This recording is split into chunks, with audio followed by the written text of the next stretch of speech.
I think you can start admitting them, sir. The first speaker hasn't joined yet. I've just sent a message to her.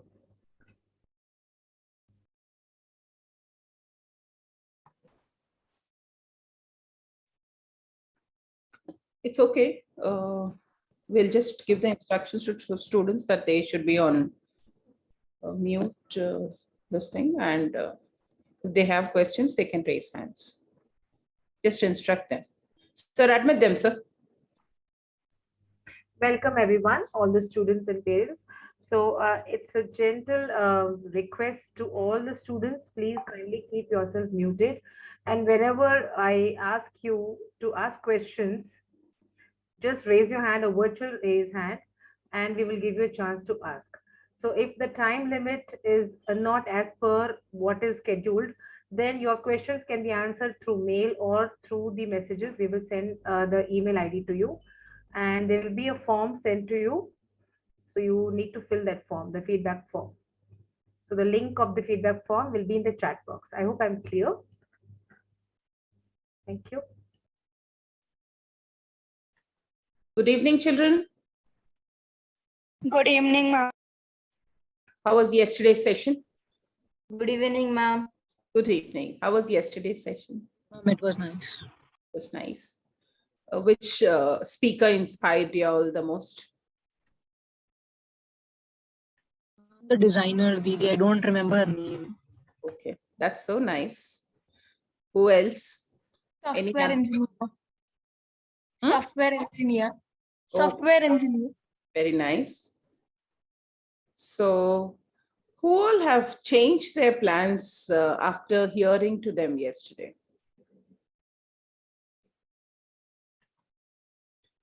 Mom, not me. I'm waiting for today's speaker. Okay, which speaker are you waiting for?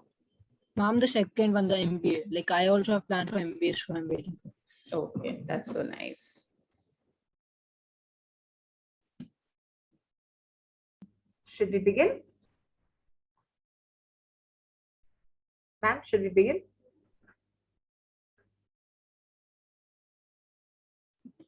Yeah, good evening. As our first speaker joined? Not yet, ma'am. I messaged her. I'll just call her once. Yeah, I think we'll start with the prayer. Yeah, Anju, let's start. Yeah, 1 second. Okay.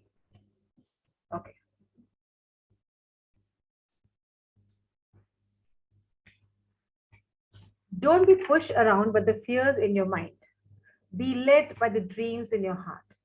Happy evening to one and all present here. I am Mba Qualification, a counseling psychologist and life skills teacher working in Sadhu Vaswani International School, is here to welcome all the eminent speakers on this virtual platform to give a glimpse of different professions in the session of career guidance. I welcome our Honorable Principal, Ms. Ankita Gupta, who has graced this occasion. Well begin is half done. So let us remember our Almighty and begin with a prayer.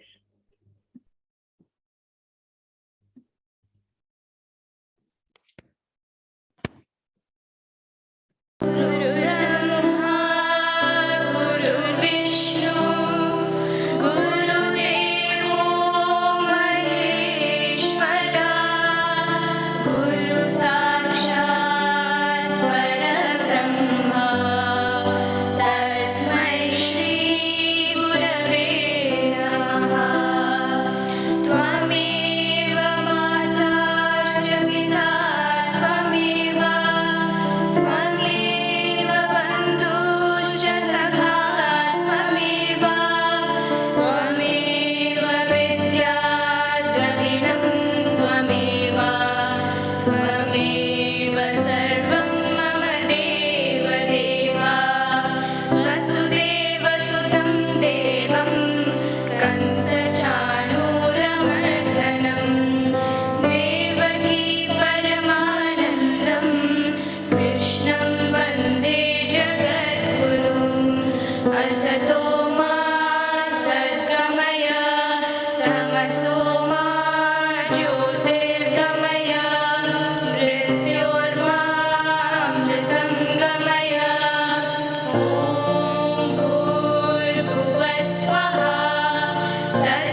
You're on mute, Manju. I request our principal, Ms. Ankita Gupta, to address the gathering. Thank you, ma'am. Thank you, Manju. Good evening, dear parents, students, and the eminent speakers present here. I welcome you all for the second day of career guidance session. We had eminent speakers yesterday who guided our students on various aspects, and we have varied other eminent speakers waiting to enlighten our students on various aspects. We would like all of you to be hearing to them, and if you have any doubts, you can just raise your hands, or if they are permitted to put it in the chat box, you all are free to do so. And yeah, dear parents, yes, SVIS is always promoting very varied fields, and yes, this is a chance wherein the students are exposed to various career fields in the future.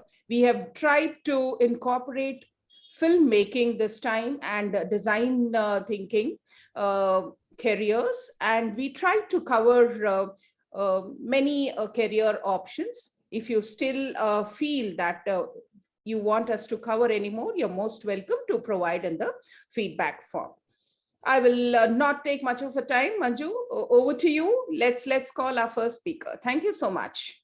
Thank you, ma'am, for your valuable inputs. Things turn out best for the people who make the best of the way things work out. Like a turtle who makes progress when he sticks his neck out. It's not only during this pandemic, but otherwise also. Health and nutrition has been given the foremost importance by many of us. Let's know from the profession of the nutritionist from our eminent speaker, Ms. Ankita Gupta. Ms. Ankita Gupta is a renowned diet and nutrition consultant in Telangana. She runs her own clinics with her name Nutri Diet in Madhapur and Secunderabad. She holds a master's degree in food and nutrition. During her 16 years of experience, she has helped thousands of clients to get rid of obesity, PCOD, diabetes, and hypertension. She was associated with Loyola College as guest lecturer to run a certification course in food and nutrition. She is also associated with various corporates to provide diet consultation and deliver lectures to their employees. She is a recipient of various awards. She has received the Best Dietitian in Telangana award from the Worldwide Achievers 2015.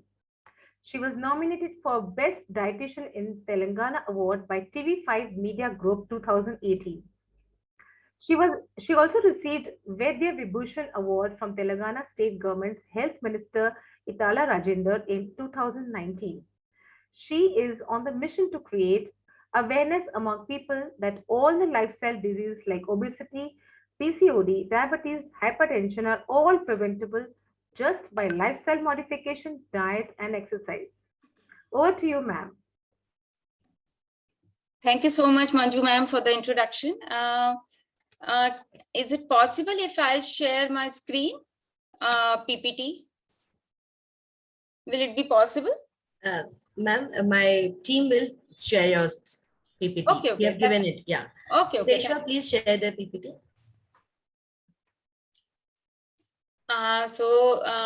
Good afternoon, Arpita ma'am, all the teachers and the loving students.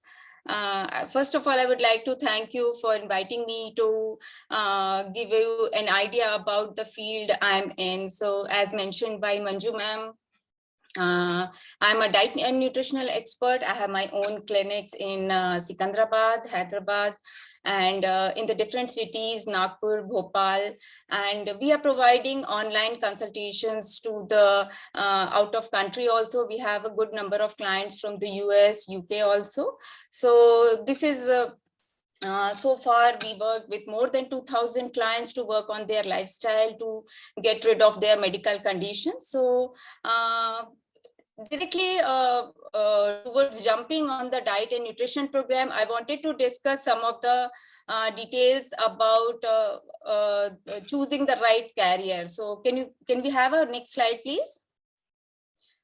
So what I feel, or what's my opinion for all the students would be to choose the work which you love.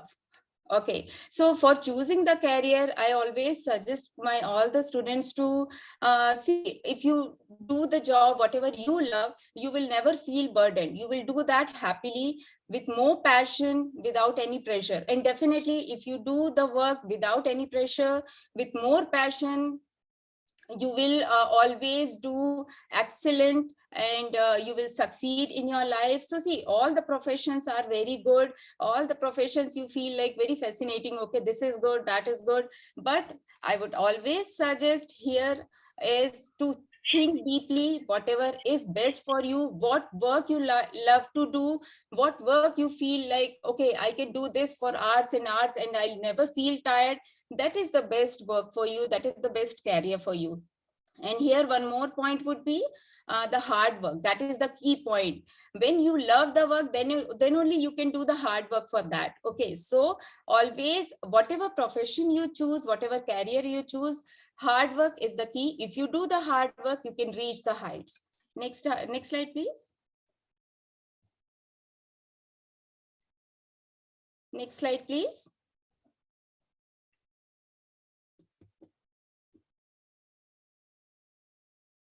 Let's start about talking about the program or the courses, the diet and nutrition.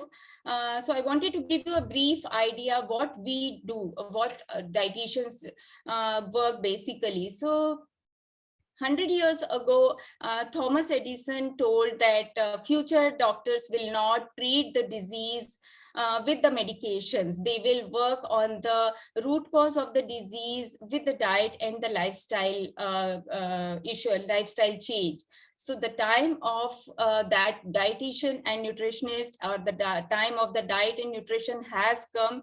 And so what I'm doing, so basically we work with the clients, we work with the patients, we consult the patients to work on their lifestyle, we work on their diet, exercise program, and we help them to get rid of the medical conditions. We help them to work on their lifestyle, so they will be away from the diseases. So as I told you, that nutritionists are everywhere. If you talk about starting from the kids nutrition to the elderly nutrition, we are everywhere. Our field is basically kid nutrition, sports nutrition, balanced nutrition, nutrition for the different medical conditions like obesity, weight gain, and diabetes, hypertension, all the hormonal related conditions like thyroid, PCOD. So we work on all those conditions by changing their diet and lifestyle, so the people will be they can get rid of their medication. So now the people are preferring to go to the dietitians rather than going to the doctor. What is the difference between dietitian and doctors is we help them to prevent the medical conditions. If they work on their diet, if they work on their exercise, they work on their lifestyle, so they will be away from the diseases. So dietitians work to prevent the condition, and once the person get the problem, or once the person get the disease, they will go to the doctor. So now people are more aware about their health. They wanted to be fit, they wanted to be healthy, so generally they go to the dietitians to work on their diet, their lifestyle, so they can be healthy. So next slide, please. So let's talk about the courses and eligibility. The students who wanted to opt for this degree courses, the main eligibility is the 12th stream, 12th class or 12th board need to be passed with the science stream. They have to complete their 12th. We have a very good top colleges in India who offers this food and nutrition course, and So if we talk about all these food and nutrition courses, generally admissions are done with the merit list. You can get more information about the inquiry with the colleges. So these are the courses: BSc in Home Science and Nutrition, that is 3-year course. After that, you have to do Masters in Food and Nutrition, that is 2 years course. So this is basically 5-year course that you have to complete. After that, generally 6 months of internship. Internship means you will get the practical knowledge. Basically, what happens if you do the BSc and MSc in Food and Nutrition, you will get the theoretical knowledge more. And after that, once you will do the internship, basically internship is you will work with the different hospitals, clinics, and weight loss centers. These are the institute which offers the internship. There you will go, you will interact with the patients, you will interact with the clients with the various medical conditions. So you will get an idea how to treat those conditions. So basically in the internship, 6 months of internship, you will get the knowledge about the practical knowledge about the nutrition program. Okay, so this is a must thing for doing any job. There are some PG diplomas also, which you can do. Those are like 1-year courses, which you can do, and you can get good jobs there. So next slide, please. These are some of the top colleges in India which offers this course. So I have these list of some of the colleges. This is the National Institute of Nutrition, Hyderabad, Osmania University, University of Mumbai, Loyola College, Mount Carmel College, Bangalore, and JD Birla Institute, Kolkata. All these are colleges which offers the food and nutrition degree and post-graduation programs. As I told you, 12th need to be done with the science stream. After that, depending on the merit list, you will get the admission. You can complete your bachelor's and master's degree in the nutrition with the, after that, your internship will be done, and then you can easily get the jobs. So next slide, please. Now we'll come to the opportunities. Very, very good growth opportunities for the dietitian and nutritionist. If we talk about now, as I told you, people are more and more aware of this, their health. They wanted to work on their health. So here the dietitians are. So these are some of the areas where you easily can get job. This is first is clinical dietitian in hospital. As I told you, all the hospitals keep dietitians for their patients to work on their medical conditions. So there it's specifically in the hospitals, very good requirement of the dietitians. Sports nutritionists. Sports nutritionists means all the athletes, sports persons, players, all those people generally consult the sports nutritionist for their food requirements. So if you see all the athlete, they wanted to improve their stamina, they wanted to improve their performance during their matches or their games. So they consult the nutritionist for a year or 2 or 3, and they will work on their diet programs. So their stamina, their immunity, and their performance will be good during the matches. So their sports nutritionist comes. The other would be open up your own clinic. One more thing is, if you wanted to open your own clinic, you have to clear one RD exam, that is registered dietitian exam, that you have to clear. After that only you can open your own clinic. As I told you, I have my own clinics where we work on the different medical conditions along with the weight loss, weight gain. So this is also very, very good option for the students who wanted to go for this program, because if you open your own clinic, definitely the future growth is very good. The other would be researchers. As a researchers, you can get job in all the food companies. Nutritionist in food industry. If you see the food packets, always if you see the backside, there is a nutritional assessment of that specific food. Okay, so you will see what is the calorie content there, what is the proteins, carbohydrate, fat. that work is done by the nutritionist. So all the food industries keep the nutritionist to get the information, and then they will print that information in the packets. So there is also a very good opportunity of nutritionist in the food industry. So as I told you, very, very good opportunities, growth opportunities. You can scale up, you can do a very good job, you can reach to the heights if you have passion. If you wanted to work in the food and nutrition field, definitely you can opt for this degree and post-graduation program. So that's all from my side. Thank you so much for sharing this. Thank you, Ms. Ankita Gupta. And yes, it's open for you all to ask question. I can see one raised hand.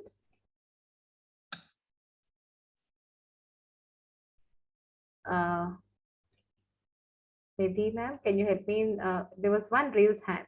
Isha? Yes, Isha, you can go Yes, ahead. ma'am. Good evening, ma'am. Good evening, Isha. Ma'am, I just wanted to know, like, do you decide the diet for everyone based on their medical conditions, or there is like a specific template for all?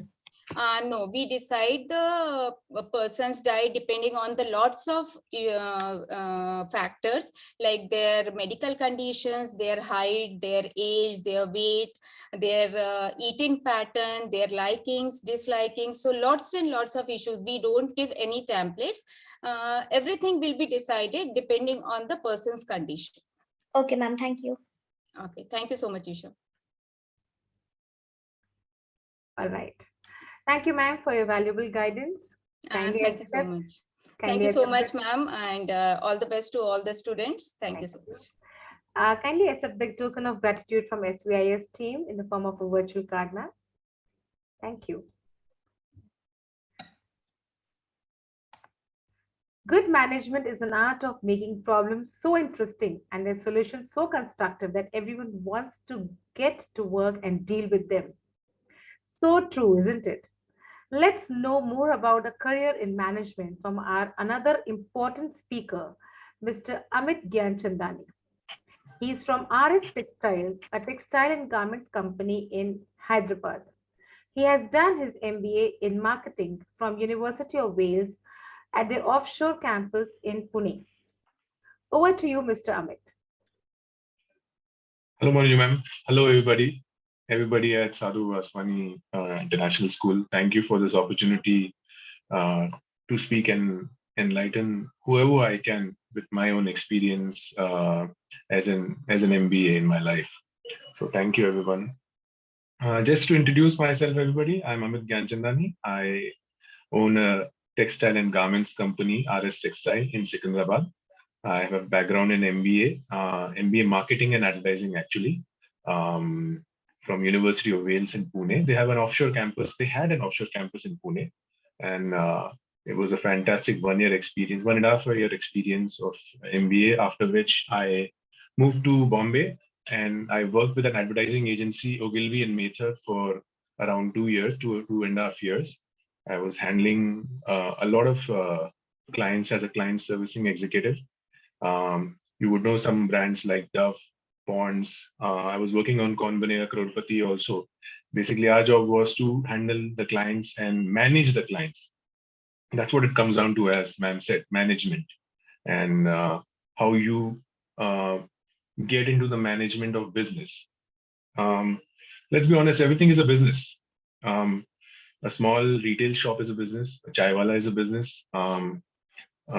Even Mukesh Ambani is running a business. Everybody is running a business. I'm sure all of you have seen Shark Tank, where people have come to pitch their own businesses to get investments. So everything is business. And that's what we come down to. Master of Business Administration, a course which helps you not just run your own business, but also to work in business, to work in big companies as a professional, to handle their business, to make that company run, make that company survive, make that company profitable. So it all comes down to how you want to run the business. And I actually agree with our earlier speaker that you have to follow your passion. It has to come into you that you want to work for a company or run your own business. So it could be a passion of running your own business. It could be a passion to get into the business of nutrition. It could be passion to get into the field of hotel management. But you have to. The foremost thing, regardless of what we all speakers tell you, it has to be what you want to do in your career. Where is your drive and determination, and what you want to get into at the end of the day. So without further ado, I'll get into the concept of MBA. MBA is actually a qualification. It's not a profession. A lot of people say MBA ho, but nahi, aapka MBA qualification here. MBA is a qualification. It's not a profession. MBA helps you achieve certain professional status. It could help you become a manager in a company. It could help you become a client servicing executive. It could help you become a sales executive. It could help you with the finance executive. So MBA is basically Masters in Business Administration. It's a course which you do after your graduation, a bachelor's degree. It's the next level. So the way it works is you do your 10th grade, 11th and 12th. Then you do your bachelor's course, which is a 3 years course usually in India, followed by Masters in Business Administration. Now, what is Masters in Business? It's just a graduate degree. It's a very important graduation degree. And it basically teaches you business and administration skills from various point of view. It could be human resources. It could be marketing. It could be finance. It could be technology. A lot of people think that if you want to join a software company, you need an IT degree, you need an engineering degree, you need a software engineering degree. Of course, you need that if you get into technical management of that IT company. But at the end of the day, IT has to be made profitable. The IT products need to be sold. And for that, you need salespeople. And those people are qualified with an MBA, Masters in Business Administration. So there are a lot of schools, a lot of colleges across the world offering this prestigious degree. Let me tell you one interesting fact. MBA is the most popular degree in the world. It's bigger than any other degree. It's recognized internationally. An Indian degree is recognized internationally. An international degree is recognized Indian. It's all about how you want to get into that particular course and how you want to specialize in it. Now, when I say specialization, once you do an MBA degree, it has specializations, and it could be accounting, finance, marketing, and human resources. Now, I may start by telling you how to get into this particular course and what are the colleges which are offering it. So once you decide to get into an MBA, you have to first decide you want to do it domestically in India or you want to go abroad. Because a good MBA school has a lot of entrance exams, has a lot of pre-qualifications that you need to fulfill to get selected for that course. So, for example, if you want to do an MBA in India, you have to first shortlist your colleges where you want to apply for. And accordingly, you have to see what are their eligibility criteria. And for India, the eligibility criteria could be CAT, which is a common admission test.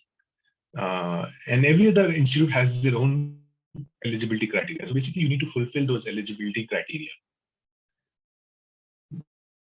If you want to go abroad, if you want to go to America or Europe or Australia to study in MBA, they have their own eligibility criteria. I'll tell you what are those. One is the IELTS, which is an international English testing system. You have to prove that you are capable with very good language knowledge of English. Then there is the GMAT, which is a graduate management admission test. There's a GRE, there's a SAT. So there are various entrance exams that you need to give before you get into this course. Once you are done with your entrance exam and you are selected by the colleges as a next step, then you go to the college and the next step could be they'll put you to a group discussion. They'll put you to a personal interview. They'll put you to an essay writing. So the first level is entrance exam. Once you get through the entrance exam, then you are asked to come to the college and have an interpersonal discussion which involves, like I said, group discussion or in-person interview. And after you get done with that, after you get through with that, then you are selected for an MBA in that particular institute. Now, criteria differ. What I'm telling you are the colors of the best colleges in the world. There are many colleges which do not have any criteria.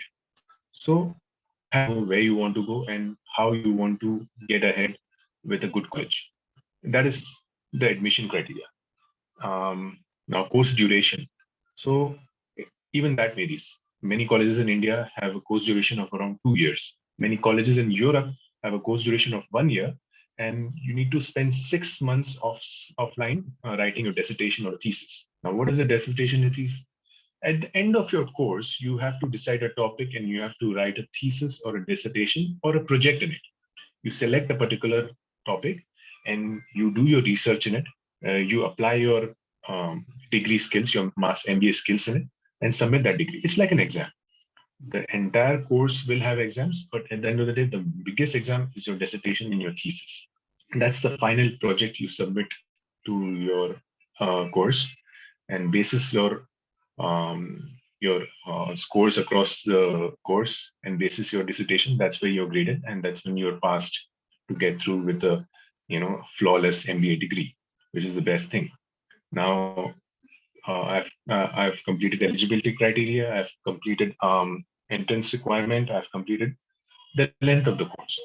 We'll get into when do you think is the right time to do an MBA course? A lot of people do the course immediately after bachelor's, but 89% of MBA graduates in the world take a 3 to 4 years experience after their bachelor's degree to get into an MBA course. Because when you work on the field, when you take that experience, that live experience, which improves your soft skill, not just your hard skill, you have an upper hand in your MBA course. It's a very big upper hand, and it's a competitive field. MBA is not an easy field, and it's a competitive field, and you need to have the upper hand. So you need to decide when do you want to get into course. Even a small 1 year experience helps majorly. So again, like I said, a lot of people do the course immediately after the bachelor's degree. A lot of people take some experience before getting into the MBA course. Now, what about the business schools? Yes. What are the good schools across the world and in India? Let's start with our own India. India has one of the best business schools in the world. IIM, Indian Institute of Management, which has many branches all across the country, runs one of the most prestigious MBA institutes in the world. There's also our very own local ISB, Indian School of Business, located in Hyderabad. Even that is one of the best schools in the country. And there are various other schools like SB Jain, FMS Delhi, which are doing a fabulous job, churning out some of the best students with MBA degrees in the world. Moving on to abroad, the best business schools are, of course, in America. I'm sure a lot of you must have heard about the Harvard Business School. It was the first business school which started giving the MBA degree in the world. And so there's the Harvard Business School, there's the Stanford Business School, there's the Wharton's, there's a business school in Singapore called INSEAD. So it all depends on where you want to go to, depends on your skill, depends on the economics of it, how much you want to spend on the business degree. Like I said, a lot of people work for a few years and then go into a good business school because they have made their own money. They don't need to depend on their parents. They have made their own money to support their master's in business administration course. And a lot of people take their own student loans, and they are capable enough to get the degree on their own. But you have to be very careful, everybody. There are a lot of sham institutes running masters in business administration courses. You have to be very careful. You need to do your background check.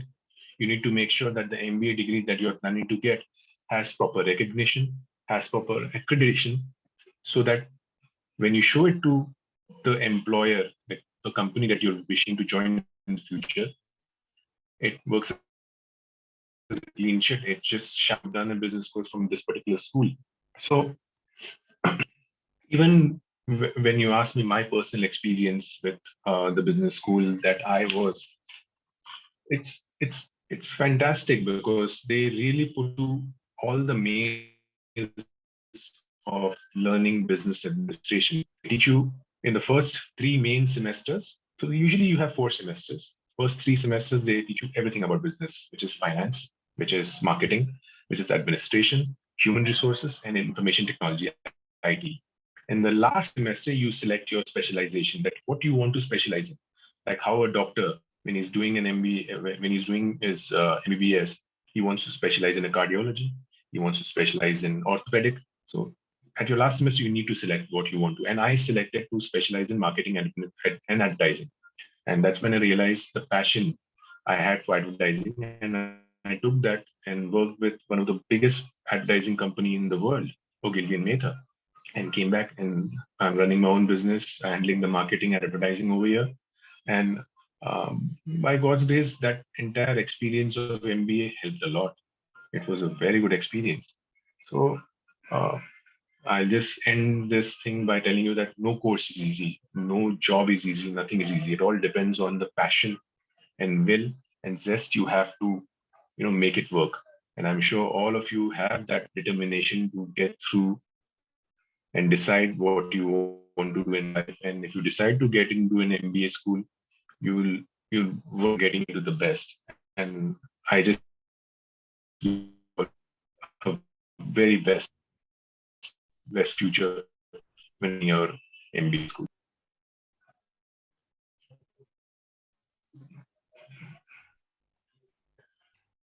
Thank you, Mr. Amit.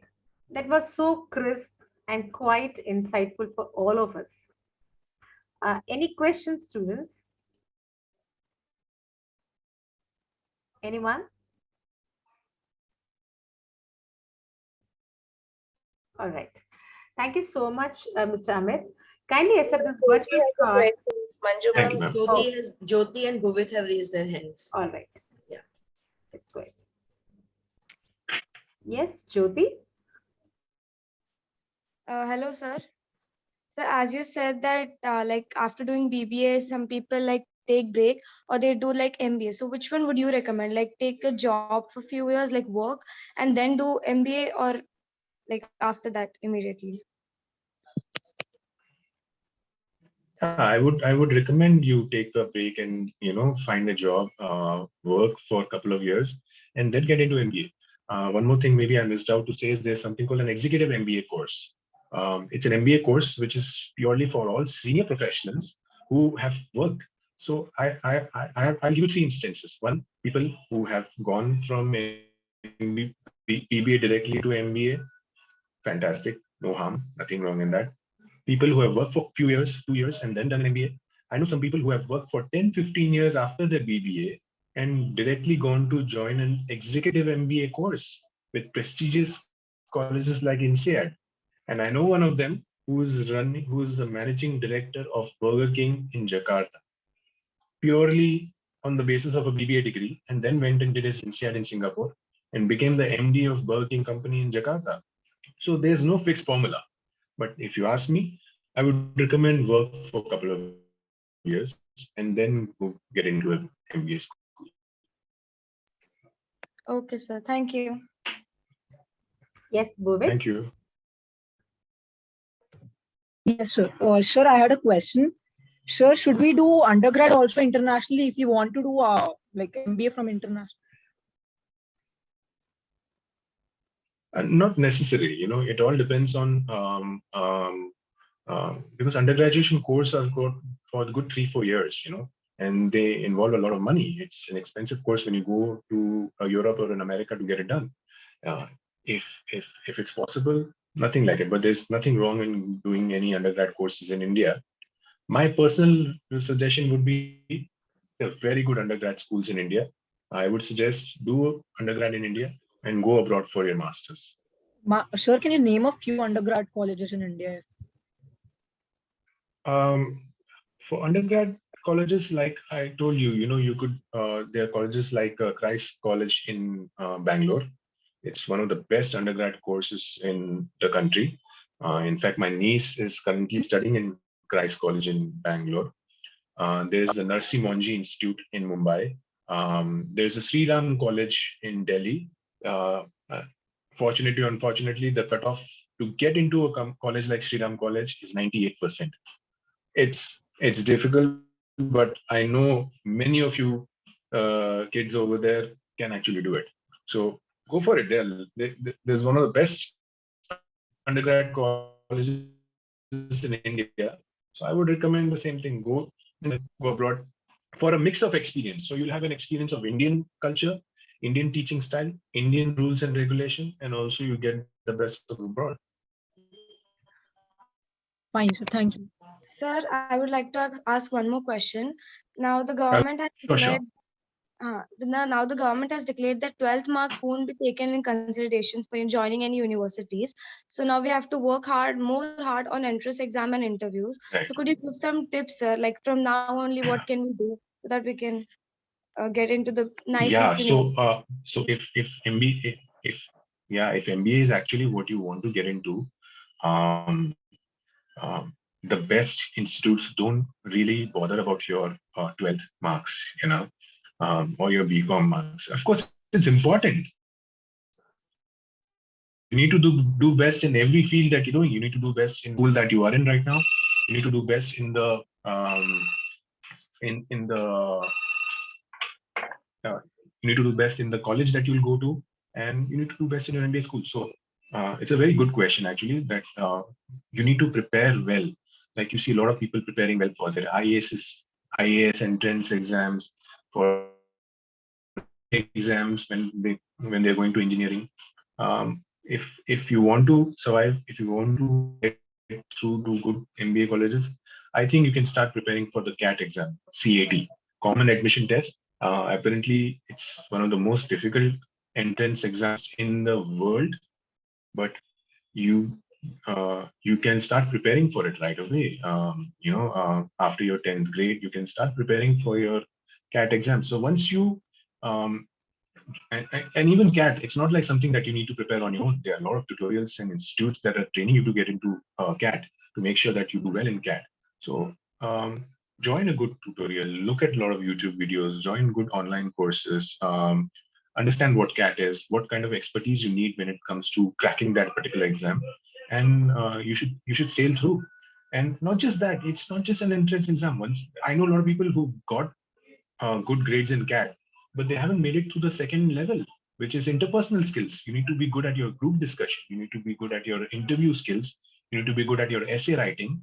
So it's a holistic approach, and this is the right time to start working towards that. And but yeah, entrance exams, you need to crack it well, and I'm sure it's the right time for you to start looking at it. Thank you, sir. Thank you, Gati. Just on a prouder note, we have many ex-students of our school studying in Christ. Superb. It's one of the best undergrad schools in the country. Thank you so much, sir.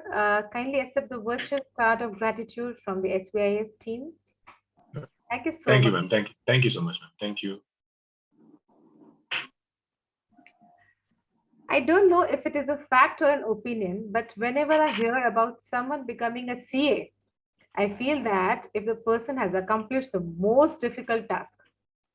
Let's hear it from Mohit Thavrani, how it is to be a chartered accountant. Yeah, Vadi.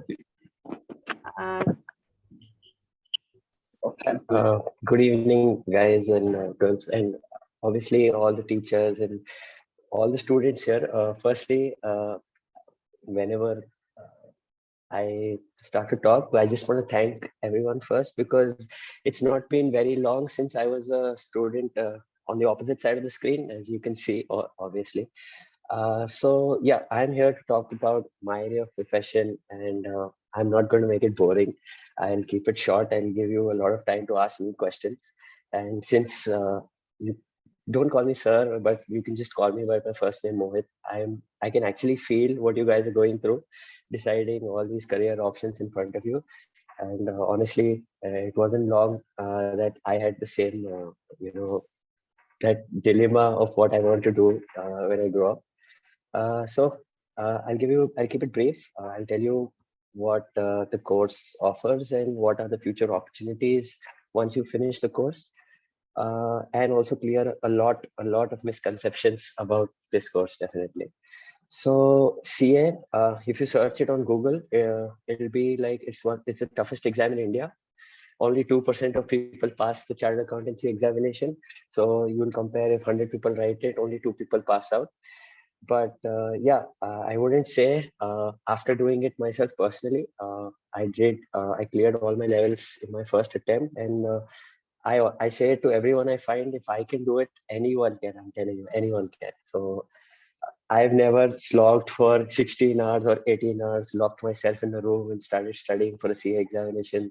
Like how people say that tough it is. But we had a lot of fun during the course. And it definitely, once you become a CA, that level of respect that you get not only from your colleagues, but also from your family. And it's immense. There is nothing that you can compare with. Only doctors and CAs, you get to add that two-letter initial in front of your name, and that stays forever. So that level of respect, very few courses can offer. So how to get into it is not that complex. There is no restriction as to you have to do an MEC or an MPC. I've seen my friends who have come from who have done biology, physics, chemistry in 11th and 12th, and now they are chartered accountants. So CA has that full flexibility that anyone can do it, and I mean anyone can. There is a common misconception that you have to take up maths, or CAs are very good at maths, or you have to score exceptionally well in maths to get into CA. In fact, I scored 66 in my 12th grade math exam. So if I can do it, anyone can. And maths is not a prerequisite for doing a CA. So if you're bad at maths, it's fine. You can still do the chartered accountancy course. So this course starts after 12th, no matter what stream or what college or what junior college or school you do your 10th and 12th from. You can approach and write the CA foundation exam. That is the first level. CA foundation has 4 papers, which covers accounts, economics, business studies, and quantitative aptitude. Now that is the only stage in CA which requires math. Once you clear the CA foundation, which requires 6 months of preparation. So you will be basically passing your 12th class exam in the month of April, and you will be writing your CA foundation exam in November. Just wanted to clarify that CA as such has no college or affiliation with any college or institute. It is a degree which is recognized by the central government of India, and it requires you to pass 3 exams. As soon as you pass those 3 exams, you are CA. So it's not as competitive as a medical or an engineering degree or even an MBA degree. In this, you're just competing with yourself. If you pass those 3 exams, you're a chartered accountant, and that's it. No terms and conditions attached there. So you write your first exam, CA Foundation, in November. That is within 6 months after passing your 12th. And after you clear your CA Foundation, you write your CA Intermediate. CA Intermediate is when the actual, type of CA studies actually start. You have 8 subjective papers covering areas from accounting to financial management, to cost management, to taxes, to economics, and to investments, financial management, investment advisory, etc. So that involves a year of preparation. From 1 November to the next November, you will write your CA Intermediate. Now, after CA Intermediate, you clear everything in your first attempt. Then comes the most exciting phase, I would say, for any chartered accountant student, is that you have to work for 2.5 years as part of an articleship experience. I'm telling you, no other course in India will provide you that detailed level of internship. I started working at the age of 18. I was self-sufficient from the age of 18. I was able to sponsor my entire CA education on myself.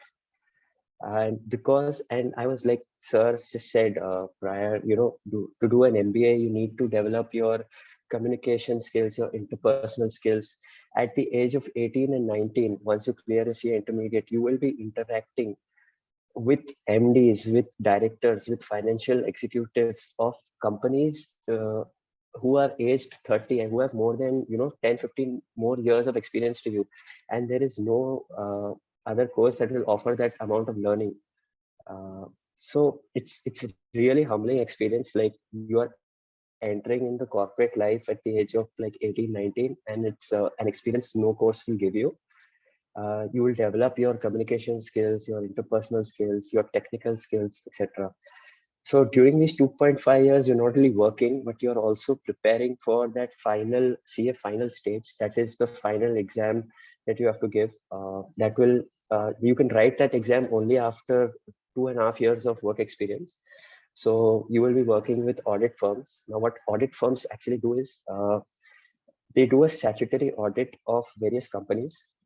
Companies prepare their financial statements, but they rely on us to ensure that they are correct. So across your 2.5 years, you're not going to be working for just one company. You're going to be interacting with various clients from various industries. One day you will be doing the audit of, Bajaj Electronics, for example, from Hyderabad. The next year you will be doing an audit of ICICI Bank. Then next year you will be doing an audit of, various listed companies, PepsiCo, etc. from India. So that's like a huge experience. After that, you write your final CA final exam. And once you clear that final exam, you're a chartered accountant. And that is like immense respect and honor. And it not only comes with that, but it also comes with a lot of, at this age, we look for money as your course. But yeah, CA definitely provides a lot of compensation from that angle. There might be a lot of students who may see an engineering degree or a medical degree or doing an MBA would require a lot of investment. An average degree to do an engineering doctor or MBA would require anything upward of 40 to 50 lakhs. But CA is absolutely free.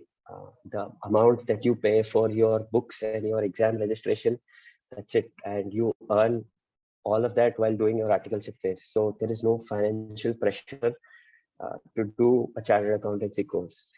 And coming from a time perspective, the entire course takes about 4 years. So 4 years from your 12th grade. You can't even start thinking of doing an MBA before 3 years. So why waste your time?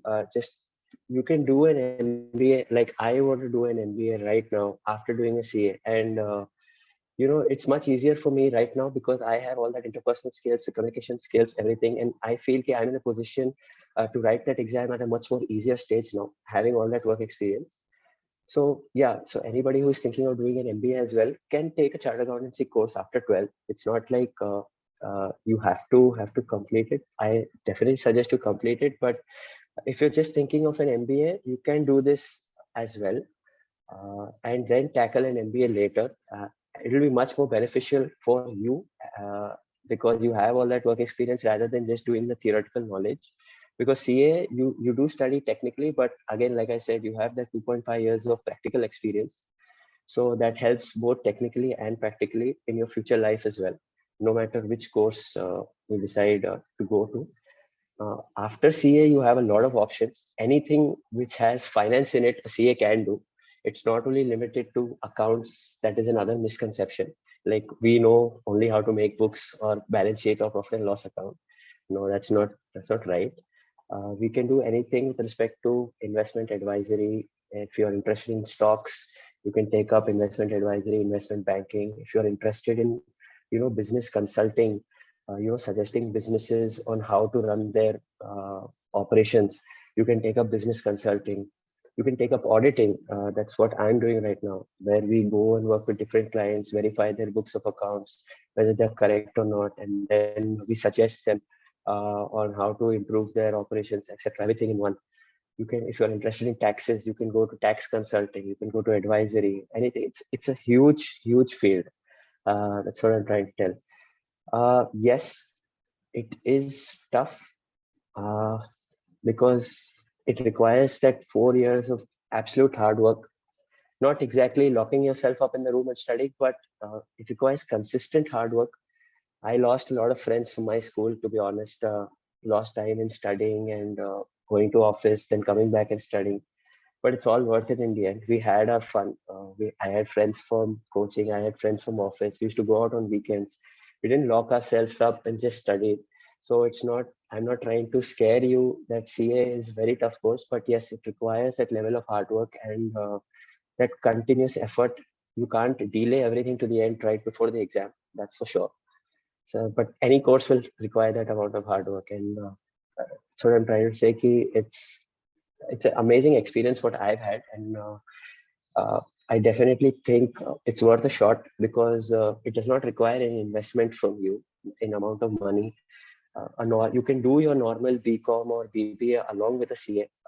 That is, I did it along with my CA, and honestly, BCom exams, they're pretty simple. I studied for 8 hours one day for the exam and went and wrote it. I had no problems writing it because the amount of studies that you do in CA will easily able to cover up your BCom and BBA.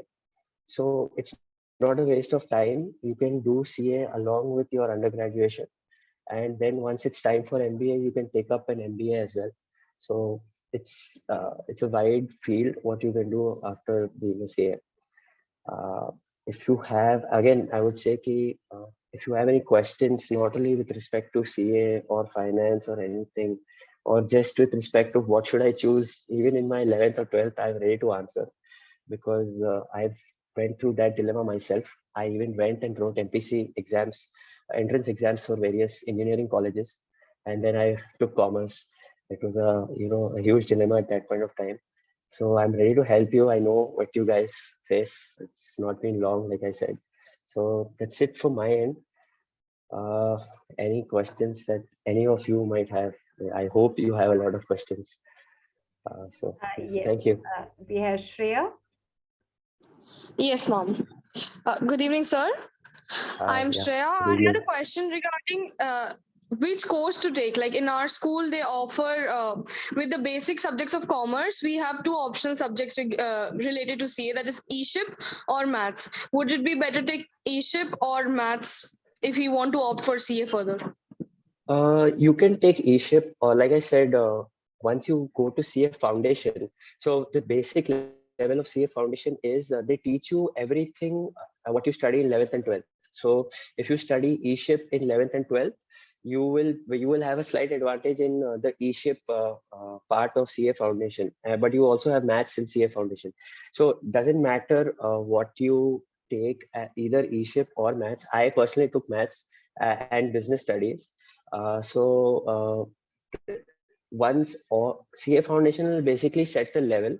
Whoever have taken MEC, MPC, everything, once you clear CA Foundation, you will have the entire collection of 11, 12 there. So CA Foundation is nothing new for CA. It is just an in-depth of what you studied in 11th and 12th. So even if you take maths, even if you take eShip, you will be covering the same in CA Foundation from 11th, 12th perspective. It's nothing major that would affect or give you an advantage or a disadvantage as such. So no worries there. You can even take maths, physics, chemistry, and do CA Foundation.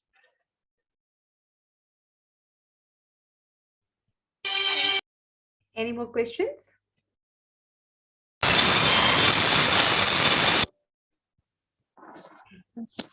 Okay.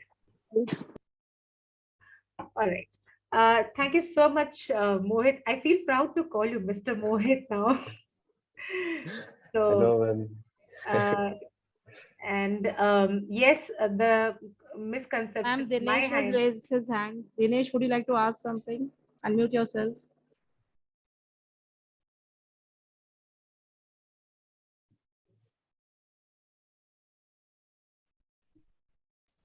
Dinesh, have you with us, Mohit. All the best. Good afternoon, sir. Thank you, ma'am. Good afternoon. Good afternoon. Sir, as you said, we have exams after our 12th, like 6 months later in November month. So can you say when do we have our exams? Like which exam we have to face a problem in? I forgot to mention.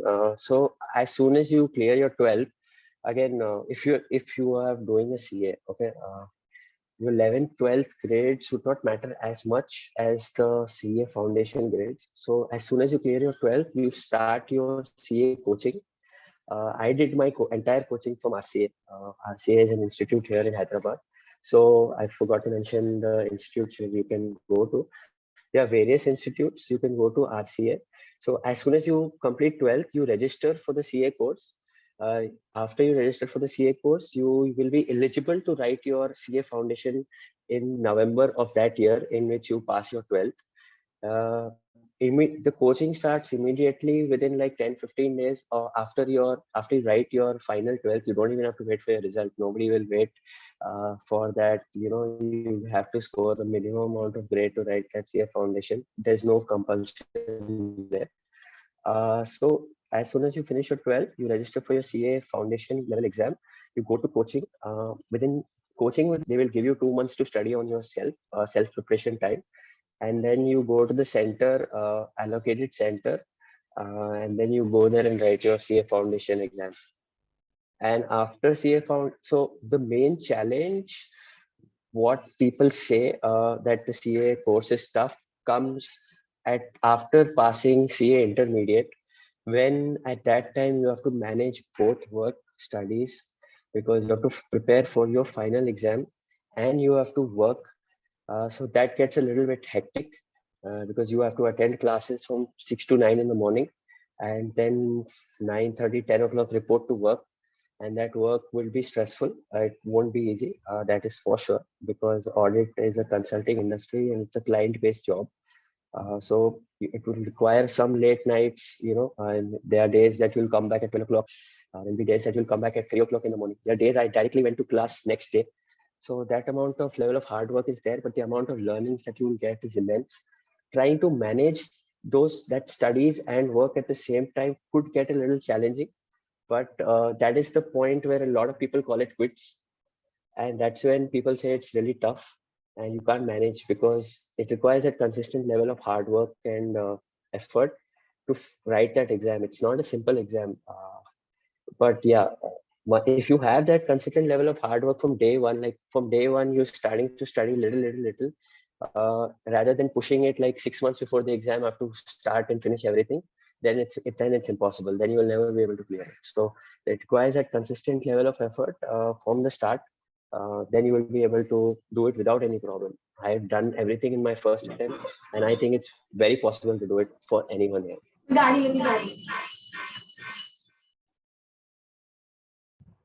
Thank you, sir. Yeah, sure. Any more questions? Yes, Jyoti.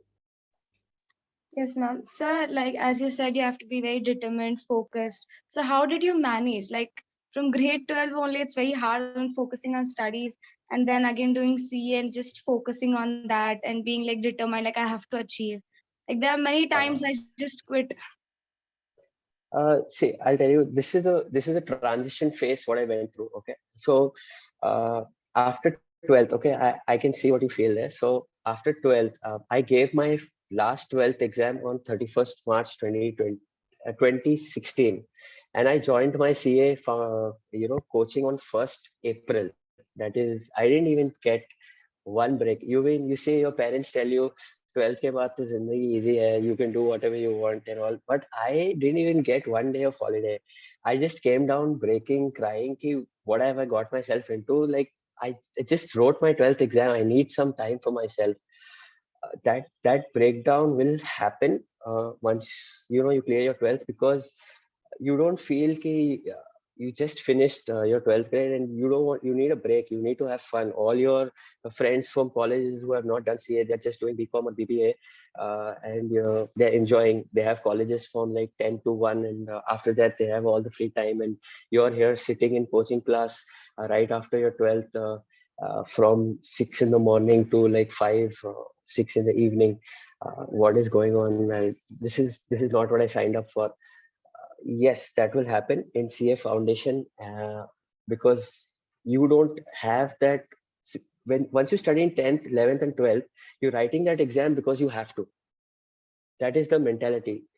In CA foundation, you will still have that mentality, but once you clear that CA foundation level, and then it gets a little bit easier. Okay, this is done. Next, you will start to do things on your own, because this is what you want to become. You want that level of respect. you think they're just having fun, and you're earning at that point of time. That level of confidence that comes at that point, okay, this is what I'm doing on my own. Okay, I don't have to take care. Those guys are using their parents' money, doing their college education. I'm earning stuff on my own. I'm working on my own. I'm self-sufficient. I'm self-independent. I can sponsor my own education. So that level of confidence, once you get, right, then there's no turning back. In CA final, I remember this one instance, I'll tell you. Uh, our CA sir used to give us 3 days for Diwali holidays. And we were like, sir, 3 days हम पढ़ेंगे नहीं तो course कैसे खत्म होगा? So that level of shift that happens from a point कि you don't want to study to that point कि you want to study and finish it, and you have that level of determination to do it. That is a transition that you'll go through for sure.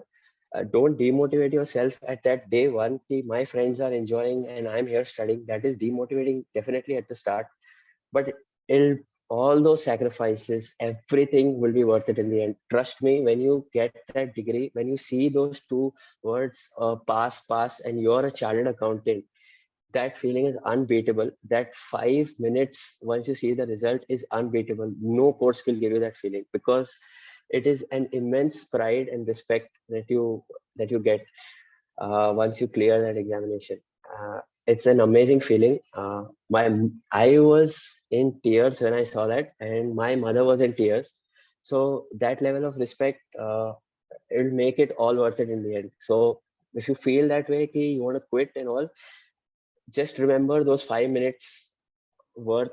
All these 4 years of hard work everything will be repaid in those 5 minutes for sure. That's what I can guarantee. So at that level of demotivation, always think once you're done with it, it's going to be all worth it for sure. Thank you, sir. It was quite motivating, and even your mentors were so proud of you when we heard that you have become a CA. So I wish you all the best, Mohit. And yes, please accept this virtual card from our side. Thank you. Ankita ma'am, would you like to say something? We are glad to have you with us, Mohit. Many more questions are there, I guess. We maybe will take it later, or they can mail it to us. Yeah, Mohit? Yeah, sure. I'm always ready to answer. Mail it to you. You can just reply back. I can see one or two hands raised. We'll take it later. Our next speaker is waiting. Very Sure. glad, Mohit. Thank you, ma'am. Thank you so much. Thank you. Yeah. At some point of time during our childhood days, we all, in some way or the other, have been fascinated by the courtroom scenes in movies and the black gown of a lawyer. But we are not aware of the fact of this profession. Let us learn from our other eminent speaker, Dr. V. Balakrishna Reddy. Dr. V. Balakrishna Reddy, professor of law, and is also serving as a registrar at Nalsa University of Law, Hyderabad, since 2014. He also heads the Center of the Aerospace and Defense Laws and Center for Tribal and Land Rights at Nalsa. Dr. Reddy obtained his LLM in International Law from Osmania University and MPhil and PhD in International Air and Space Law from Jawaharlal Nehru University, New Delhi. He has more than 20 years of teaching and research experience. Dr. Reddy was awarded the Meritorious State Teachers Award 2017 by the Higher Education Department, Government of Telangana. Dr. Reddy has pioneered innovative courses in aviation, space, and defense laws and done masters in space and telecommunication laws, masters in aviation law and air transport management, masters in security and defense laws, postgraduate diploma in advanced maritime laws, postgraduate diploma in GIS and remote sensing laws, postgraduate diploma in aviation law and air transport management. Dr. Reddy has contributed extensively to various national and international journals on different facets of international law. Over to you, sir. Thank you. Good evening to everyone. So let me first congratulations. Thank you and congratulate you, because thank you for giving me opportunity to share some of my thoughts with you. I'm audible to you? Yes, sir. Yes, You're sir. audible. Yes. So, and congratulations, because wonderful initiative you have taken, ma'am. So I think it's good. So when it comes to legal education or legal opportunities in law or career opportunities in law, why? Of course, I was hearing a previous speaker also, but compared to other things, I want to start. One thing is, ignorance of law is no excuse. Friends, whichever field you are, whether you are a doctor or engineer or a chartered accountant, whatever, but one thing you have to remember, that ignorance of law is no excuse. You are being a citizen of any country or India, so you must know the basics of law, even if not you are legal luminary. So that to start that, but legal education, if you look at, of course, legal education is what not new to us. Even go back to the Vedas and Upanishad, all they are talking about the importance of legal education. But unfortunately, if you look at legal education, lawyers were there. If you look, freedom struggle, entire Indian freedom struggle was led by lawyers. And of course, after gaining independence, our first prime minister, president of India, deputy prime minister, you name anybody, they are having a law background. But unfortunately, after independence, legal education was neglected. Not unlike engineering, medicine, you have IITs, IIMs, all, but in the legal field, the not best, like IITs, IIMs, legal education was neglected because of the absence of prestigious institutions, that I can say that. So that was the thing. Because of neglect of legal education, legal profession also somewhat given secondary priority, and lawyers were treated in a different thing. So keeping this in view, actually by 60s and 70s, government of India, particularly Law Commission has appointed many committees, commissions, how we can improve the legal education in India, what kind of reforms we can brought. So many committees, of course, they gave their recommendations, and part of that legal education was started improving. And one important initiative, I can say, that establishment of law schools, law universities, we called, sir. So this was happened, though today if you look at, there are 1,200 law schools, law universities entire in India. But this creating law universities, single discipline university, what we call, so first time happened in the world. Please make my line underline. Nowhere in the world you have this concept called law universities. You have a Oxford law, Yale law, best of all these things, but they are part of the department. So in India, what we did is, we in 80s, so experimented. We first time we experimented creating a new law universities. So that was begun with 1988, establishing law school in Bangalore. So that was the first law school, and then after 10 years, 1998, again Nalsar was established, and many. Today we have a 23, law universities. You call it a law university, law, schools, whatever. So this is the initiation which was done by Bar Council of India. Of course, not only Law Commission, but when it comes to legal profession, friends, it is the Bar Council, like Medical Council, like Engineering Council. So we have a Bar Council that regulates entire legal profession. We have a legislation called Advocates Act 1961 that regulates the legal profession in India. So what Bar Council of India took these steps to create a specialized law schools in the country, and part of that, today more than 20 law schools are there. So if you look at, to get into these law schools, you have a CLAT exam. We have to take common law admission test. This is separate from other departments, universities. So all these law schools, 23 law schools, of course, some of private universities, colleges also take students from this course, but basically the common law admission test. Okay, if you want more information, you can put it CLAT 2022, you will get information. So this exam, of course, this time CLAT is going to happen in June 19th. So already applications are, they are invited applications, application forms. So for more than 60,000 applications already we received actually.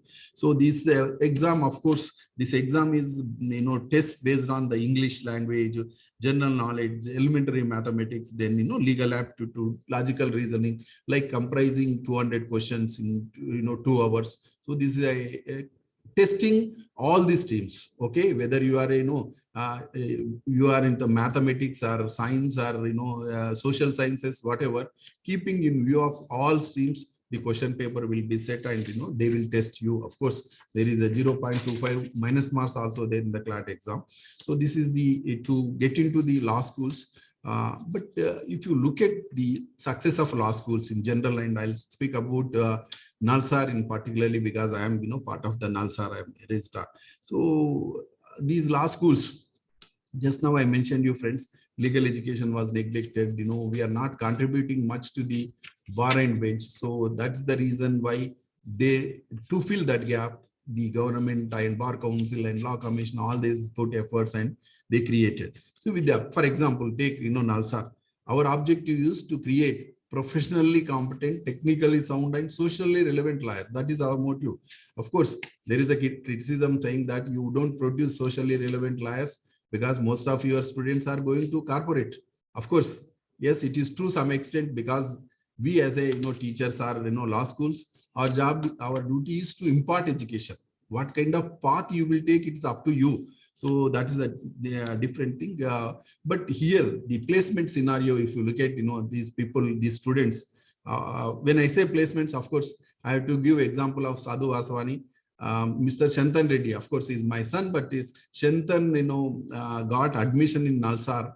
That time when he wrote 4 years back, it was 50,000 people compete with him. So he got 480 rank, though he was the last but one candidate. So that is the competition we have. So if you look at taking exam is a tough, like I testing all the things, but placement scenario I'm talking about because you people are more interested than other things. So placement scenarios in general law schools, and being a NALSAR is the best or second best in the country, So we get placements in 4th year itself. Like I was mentioning, Shantan, he is a product of your school. So I'm, giving example of your school.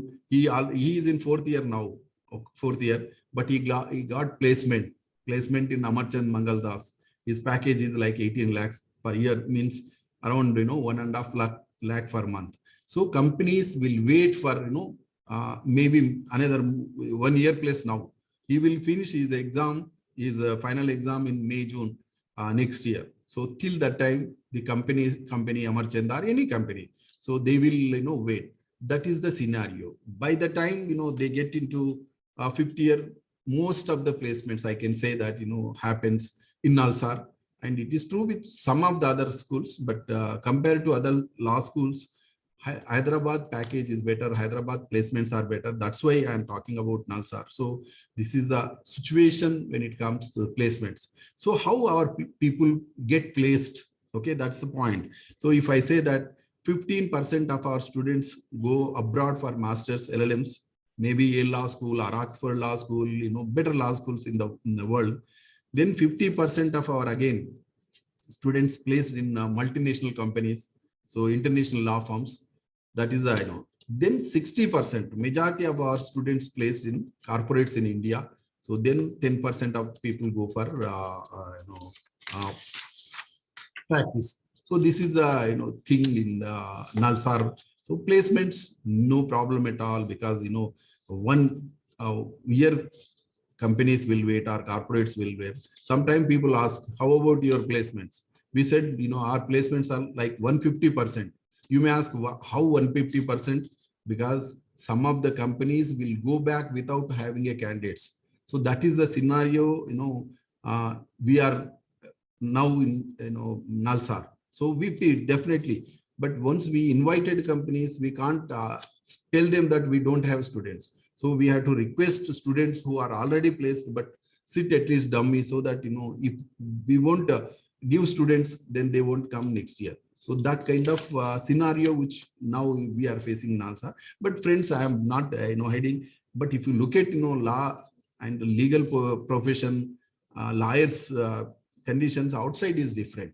But this is a scenario in law schools, so I am telling, and it is true. But recent past, of course, why these things happening is lot of new developments happening across the globe, because the globalization, liberalization, privatization, all these things are actually giving a lot of scope for students. Today, I can tell you, boundaries are becoming meaningless. If you have worth, if you have a stuff, you can place anywhere in the world.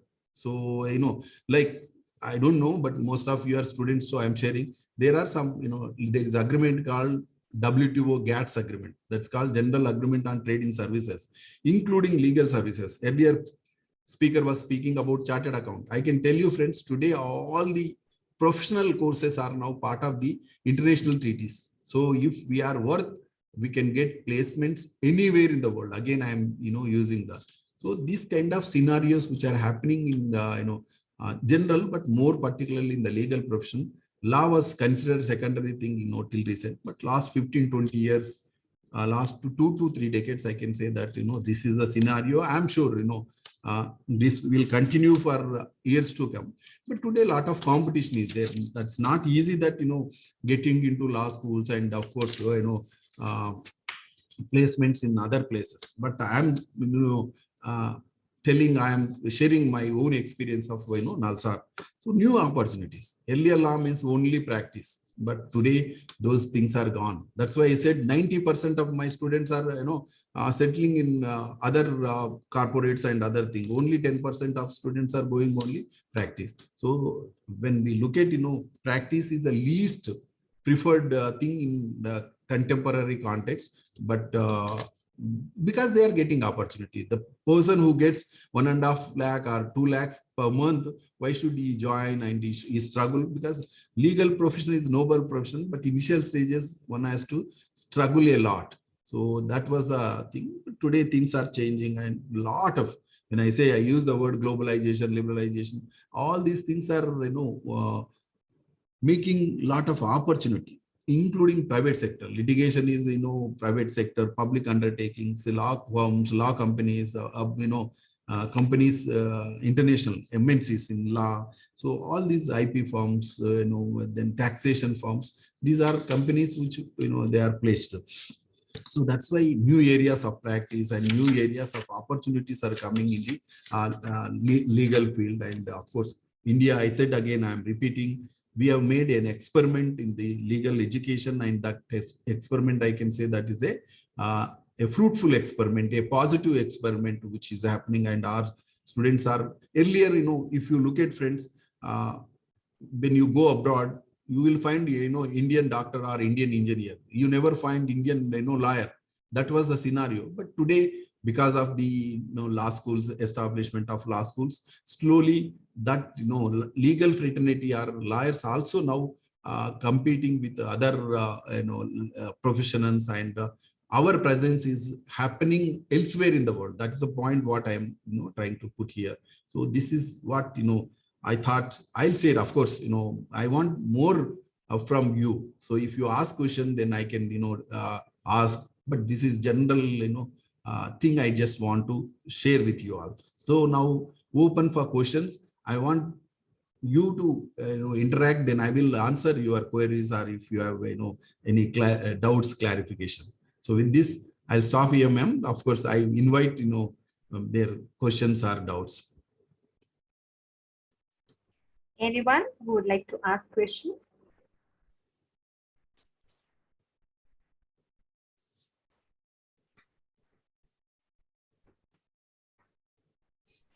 All right. Thank you so much, sir, for taking out your valuable time and enlightening us on this career. Kindly accept this virtual card from our side. No questions? So maybe, sir, No we questions? will ask questions later on, and then we can approach you. Okay. Thank you. So much. Thank you, Mr. Reddy. We are glad that Shantan is doing very well. We wish him all the best. And in due course, we want him to be our career guidance person. We are looking forward to that. Sure. He is your product. That's why I mentioned. Otherwise, I would Yes. mention. I would.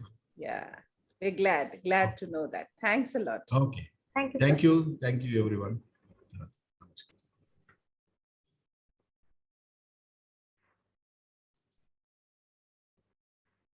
Creativity is allowing yourself to make mistakes. Design is knowing which ones to keep. It takes good spatial intelligence to be a designer or an architect. Let's move on to a creative side and know more about designing and architecture as a career for Miss Meghna Dulani. Miss Meghna is a landscape designer. Landscape happened by chance, says Meghna.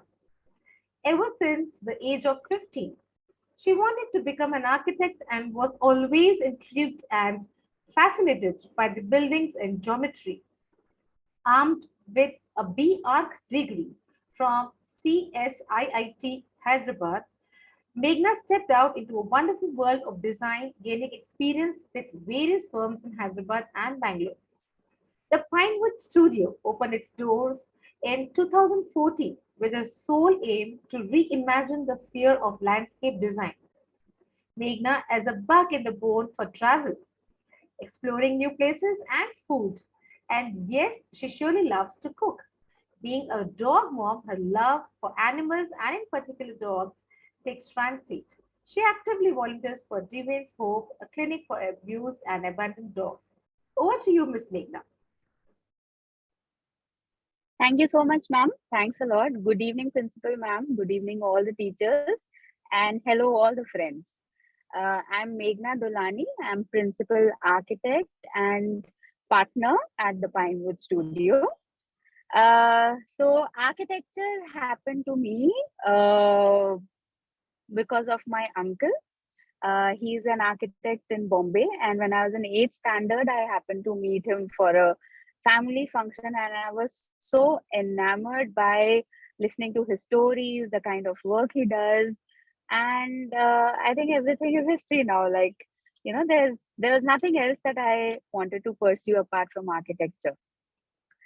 So if you have the creative side of your brain active, if you want to nurture your creative side of the brain and pursue that as your career, architecture is a phenomenal option.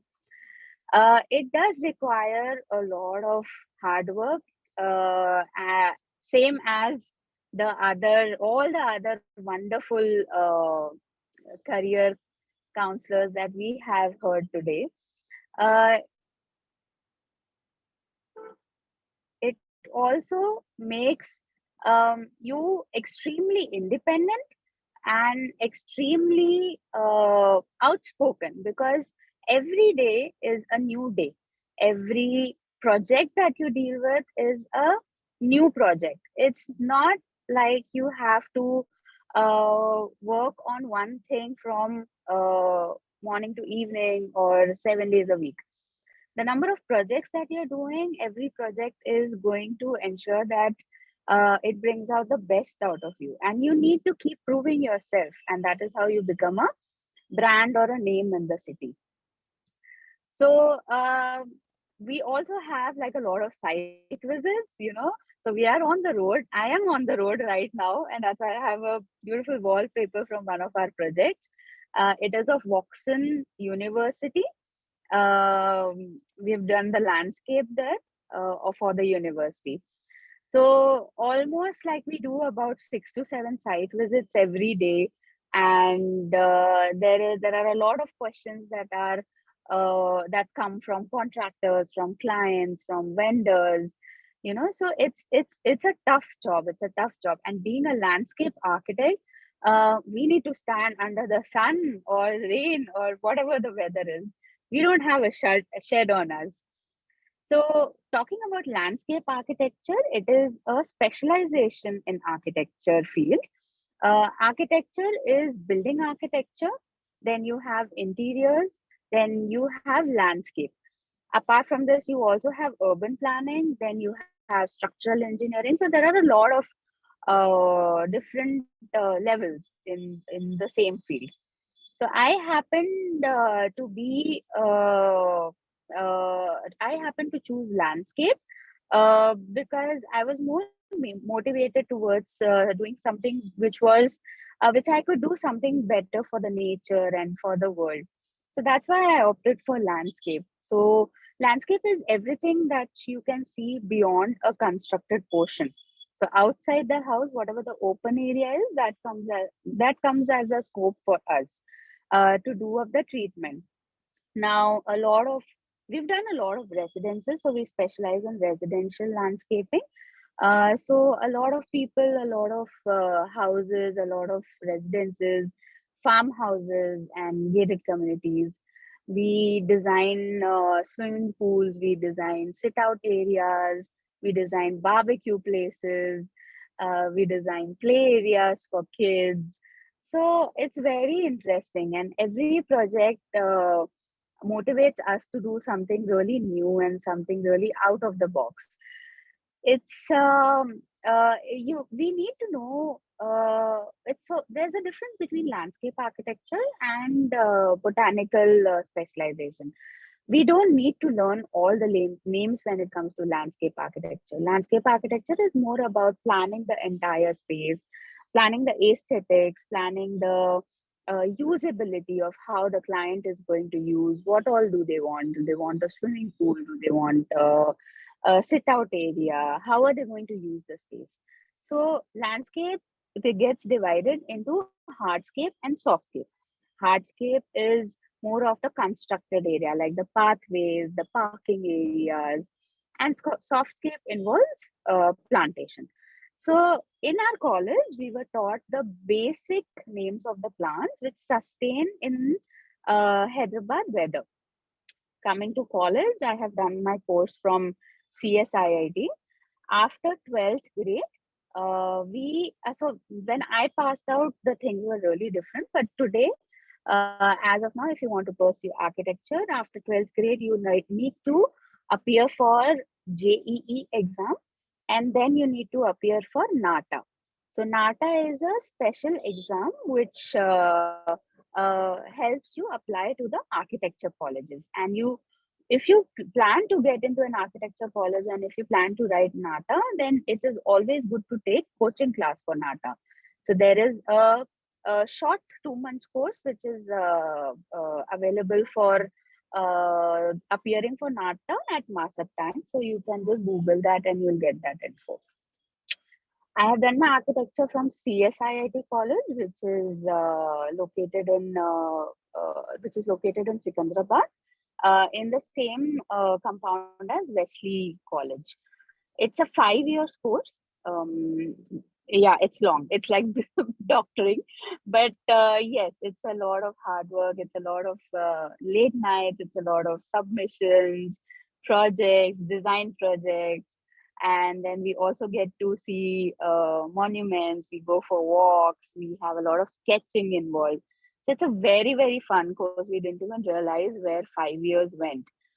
It sounded like a long period when I was joining, but it was absolutely amazing, and we made such good friends, and our teachers were so helpful. It's a time that I'll always cherish. And we also have internship in our architecture course, wherein you need to join an architecture office, and they'll teach you what all goes on into, doing up a project, designing a project, and all of that. So typically, our projects go on for about 1 year, and there is a lot of coordination, lot of phone calls, lot of site visits, and it's absolutely fun. So we thoroughly enjoy it. That's about it. I welcome all the questions from the young minds. Thank you so much, ma'am.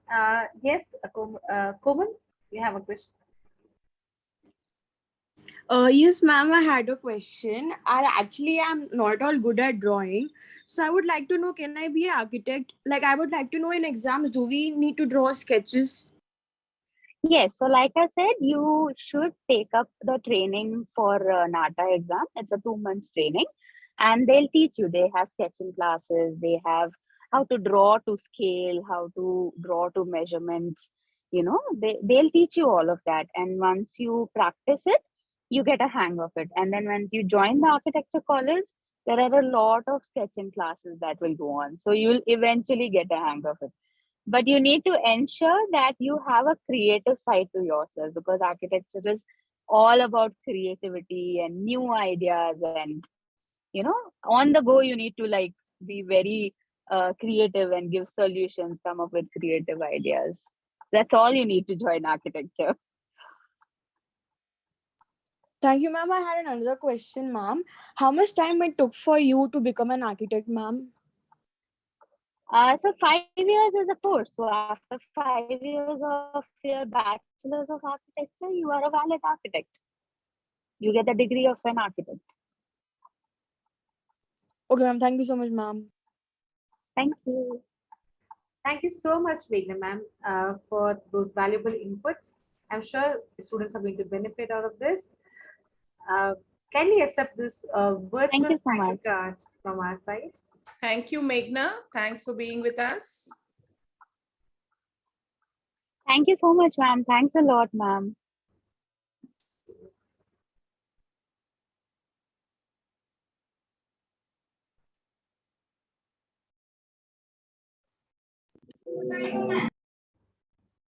Very good session.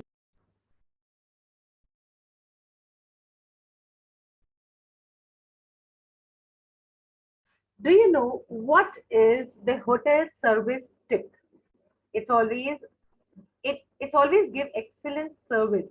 S for smile, E for empathize, R for respect, B for value, I for inform, C for care, and E for engage. Food industry and hotel management is one such service industry which is always on a higher graph. To understand about the career in this, we have amongst us Mr. Vishal Lalwani. Mr. Vishal is the owner of Liberty Restaurant, Banquets and Catering. He has done Bachelor in Culinary Arts from Culinary Academy of India in 2006. Over to you, Mr. Vishal. Thank you, Manju ma'am. Good evening. Thank you for the opportunity. Good evening, Namaskar.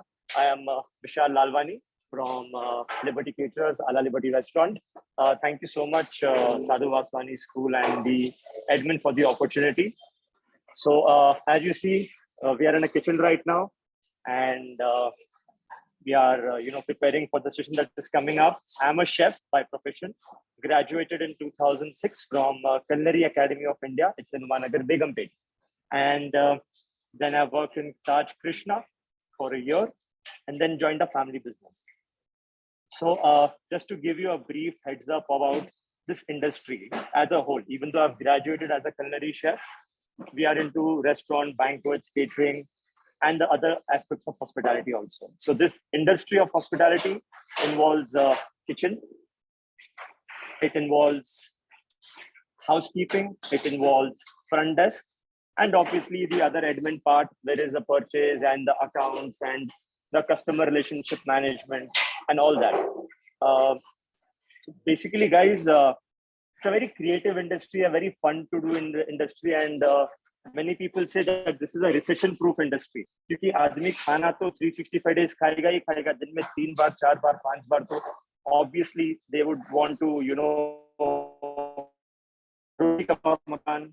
So many of them say that's a recession-proof industry. But yeah, for the people who have put in the effort continuously and working on customer service, customer satisfaction, in which everything what the customer wants is over our requirements, then yes, it is a recession-proof industry. And I would say any industry would be a recession-proof industry if the attitude is for the customer service. That is one thing. And in a nutshell, kitchen handles the preparation of the food, service handles the service, the interaction with the customers, the housekeeping handles the entire maintenance of the space. Housekeeping might look a bit boring, but it's very, let's talk about this. We talk of maintenance, right? And a lot of maintenance happens after the damage is done, and once the damage is done and something is not maintained properly, there is a cost involved to repair it. But if we actually look at a housekeeping aspect and we look at a maintenance point of view, the work can be done in such a way that the damage is avoided. That's where, the small things in this industry where we save a lot of money. So housekeeping, no doubt, might be looking boring, but it's actually very interesting aspect. Front office is mostly at the hotels, at the malls, at various aspects where the customer, where we, address the check-in, check-out procedures and any other customer service information that is required. I would like to keep it open in case you guys have any question. You can probably, ask the questions, and then let's conclude it at the end. Any questions, students? Yes, Komal. Yes, sir. At your restaurant, are girls allowed to work? Namaskar, Komal. Yes, we totally believe in. Sorry, I think people are excited about this question. Yeah, women are allowed to work right now anywhere and everywhere. Komal. Sorry. Yes, sir.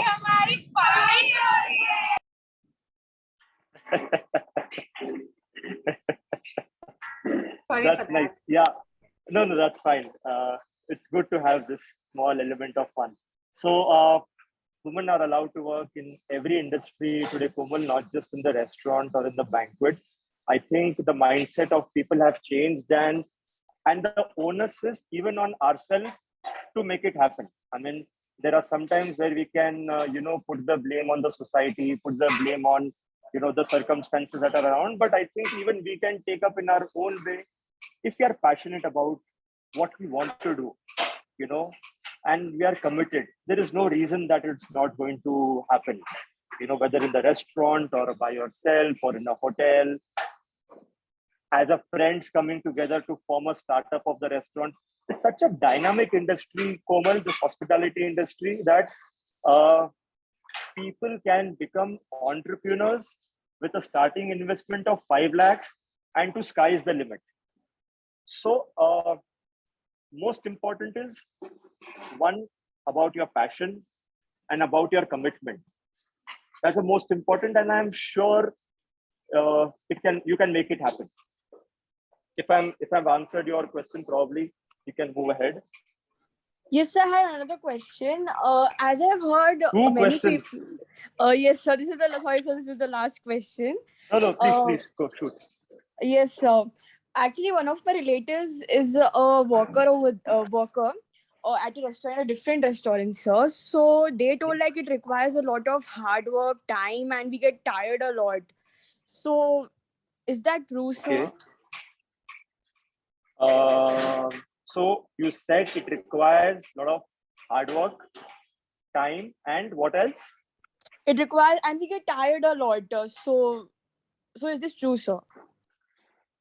See, tired is not in my control, Komal. I think, again, like I told you, passion and commitment plays a major part in any work that is going to be taken up. Now, whether it is going to take hard work and time, obviously, Komal, any work is going to take hard work and time. Just one session before me, there was a landscape designer, and she has invested 5 years in her education. Okay, 5 years. Before that, there was a session on law, and that is such a deep subject. So let me tell you, as it looks simple, yes, it is. If you're again passionate about it, hard work and time is there in every field, Komal, every field. Just to give you a small heads up, one thing I believe in. Which standard are you in, Komal? Just want to know. Right now in 10th, sir. 10th. Excellent. So you have seen 10 years of education, out of which 8 years you'll easily remember. In those 8 years, you have seen every textbook, and every textbook has chapters. And your exams are going to be considered based on the syllabus that you have covered. Let me tell you something, Komal, till you are in your education, you will get a syllabus, okay, in which you will be trained on something, and you'll be asked on those same syllabus questions, whether it happens in the quarterly or the half yearly or the annually. But once you finish your education, Komal, everything is out of syllabus. You will not be ready for any answer and one question will come to you. So I'm telling you, hard work and time is there in any industry. Don't think because it is a very glamorous industry after the entertainment and cinema, you find this is a very glamorous industry. Yes, it is, but that does not mean there is no hard work, time, commitment, and tiredness is like, okay. I mean, if you love doing what you're doing, then time is not a concern at all. Yeah, we need rest, but it will not be a concern, and you learn how to manage. So shall Thank we? you, sir. Most welcome, Komal. Take care. All the best. Thank you, sir. We have a last question from Viha. Hi, Viha.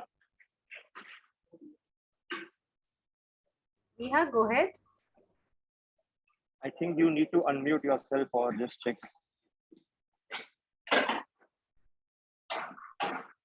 All right. And we move further. Yeah. Yes. So we would like students to ask you some questions, but then later on we can just message you or we can mail you those questions, and I hope you would answer them. Sure. It'll be my pleasure, and wishing these wonderful students all the best. Just be committed and do what you love doing, and I think you will really shape up a very good career and a future for yourself, and probably make a lot of us proud. All the best, guys. Am I audible? Sorry. Yes. You. Thank you, Mr. Vishal. Thank you for Thank you so much, ma'am. Thank you, ma'am. All the best. Thank you. Thank you.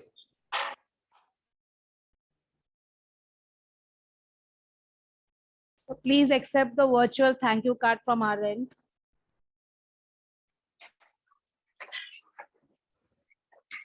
Thank you so much, ma'am. Thank you for the appreciation. Thank you so much, ma'am, for the love. Thank you, sir, for being a part of our guidance session. Yeah, thanks.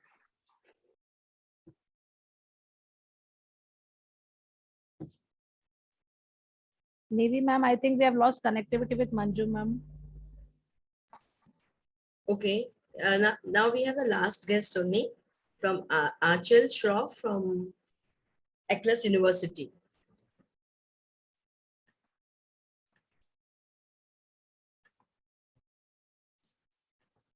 Hi, Miss Nidhi. Hello, Arpita ma'am. Hi. Good evening. Good evening. Greetings of the day to all the students and parents who are on this call, and thank you to Sadhu Vaswani School for organizing this amazing info session. I've been part of a few, and I think these have been amazing engagements and enlightening sessions for the students. So I'll be speaking about Atlas Skill Tech University. Can I get the screen share permission, please? Yes, ma'am. Just a second. Ma'am, before you start, I would just like to introduce Atlas University. Sure, Manju ma'am. Atlas University offers various courses in design and innovation, management and entrepreneurship, media and communication, film and animation, and digital technology. Over to you, Atlas University. Thank you, Manju ma'am. Glad to see you again. Ma'am, you can screen share now, ma'am. Thank you. Thank you so much. All right. So warm welcome to all students and parents who are part of this session today. I'm firstly going to speak a little about the education landscape today. Our Chancellor of the university is Dr. Indu Shahani. She's been a visionary academician who's been in the field of education for over 40 years now. And she has this one line which she says that the education today is 19th century curriculum delivered by 20th century teachers to the 21st century students. So how is it going to help any of the students to really get the jobs of the future? This was an interesting study which was done by the World Economic Forum on what is going to be the future skill gap. And they've done this beautiful study at all levels, at a student level, at a mid-management level, and a top management level.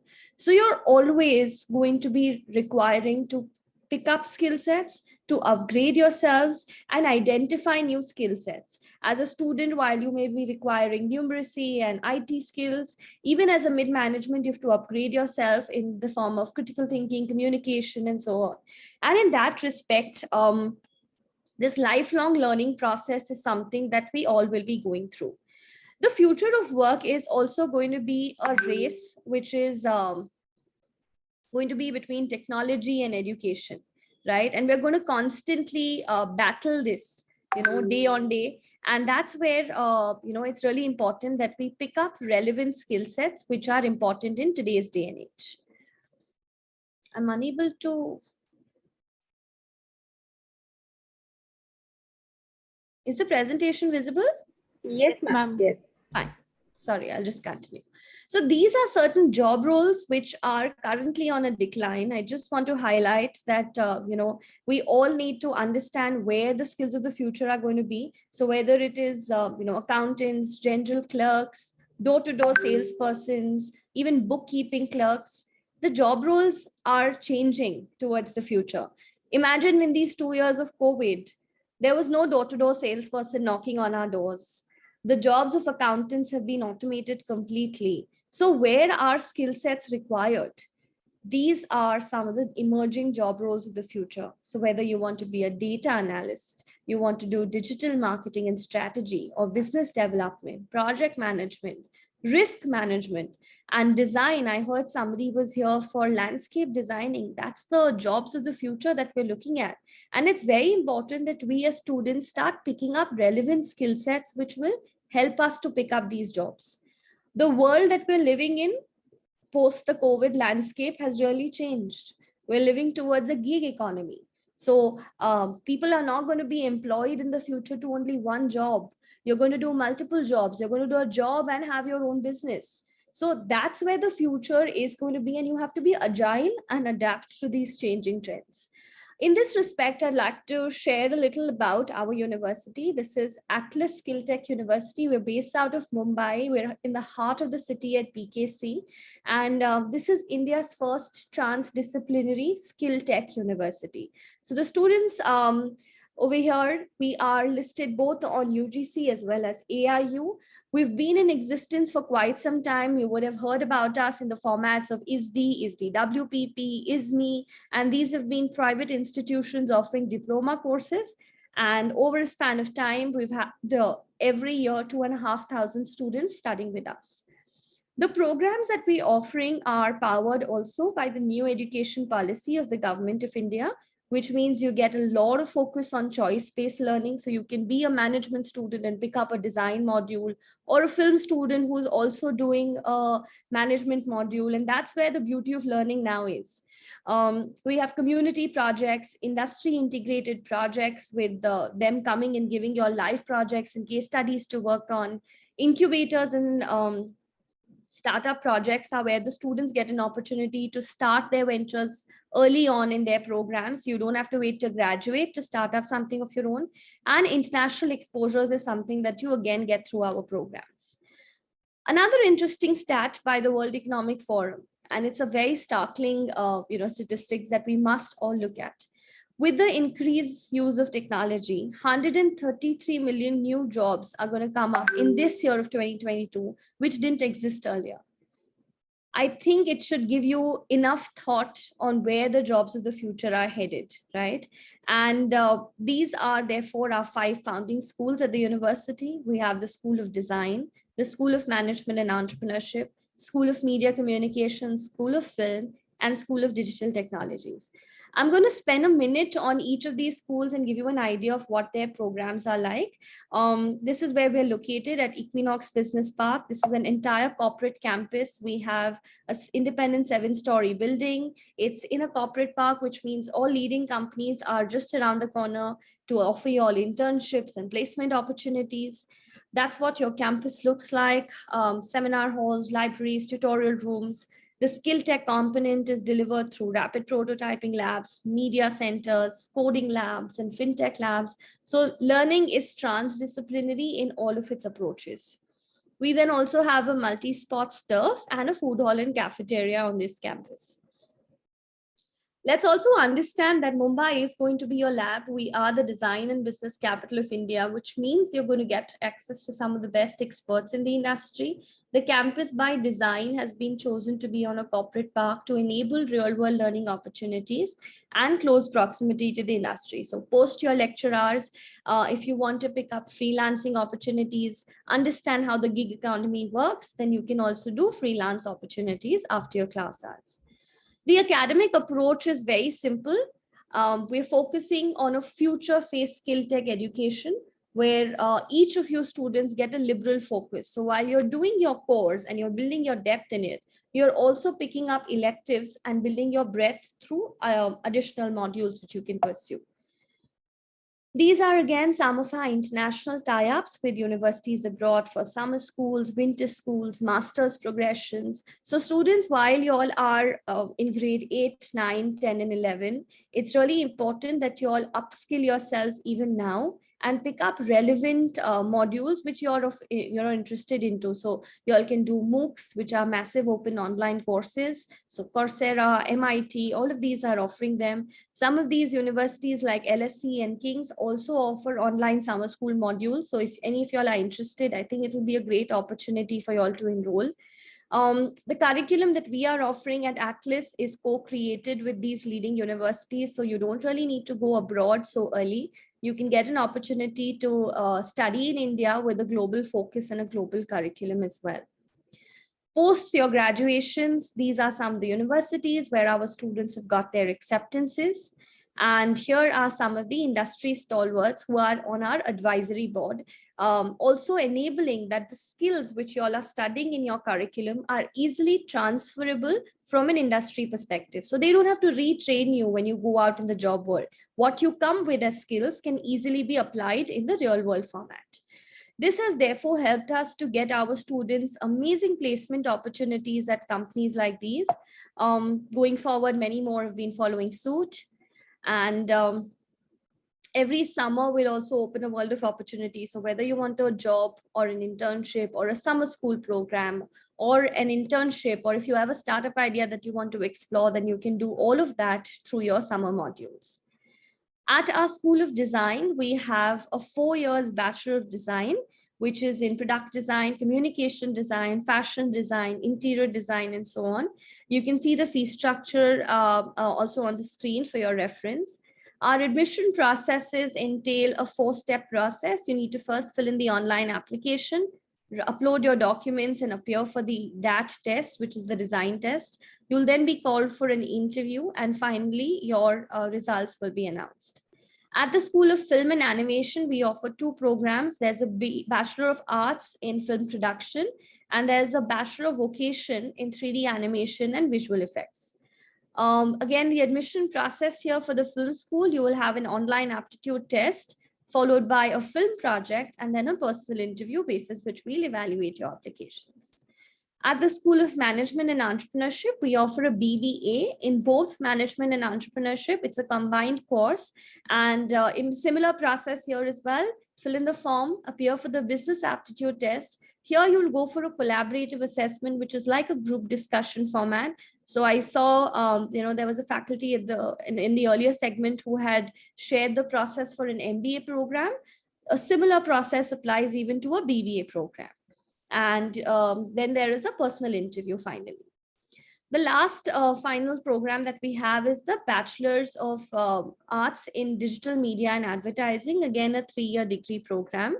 And you'll have the business media advertising aptitude test, followed by a group discussion and a personal interview. So all of this is what you as a student go through. But beyond your core subject areas, you also can pick up multidisciplinary electives. So while I said you can be a business student, you can pick up design and media pro modules. As a media student, you can go outside your domain and pick up design or business modules. For students who are in grade 12, the applications are currently open. And just to give you an idea, you need to fill in an online application form and appear for this entrance exam. We're currently going through the round 2 of our admission cycle. We are an urban campus student, so it's really an opportunity for you to find yourselves. We do have a lot of extracurricular engagements, and students like you will definitely benefit from a program like this because it's multidisciplinary, it's multidimensional, and I think that's going to be the joy of learning at Atlas. So I'm going to stop my presentation here. If there are any questions, I'll be happy to take those on. Thank you, Ms. Achal. That was quite informative. Any questions from the audience?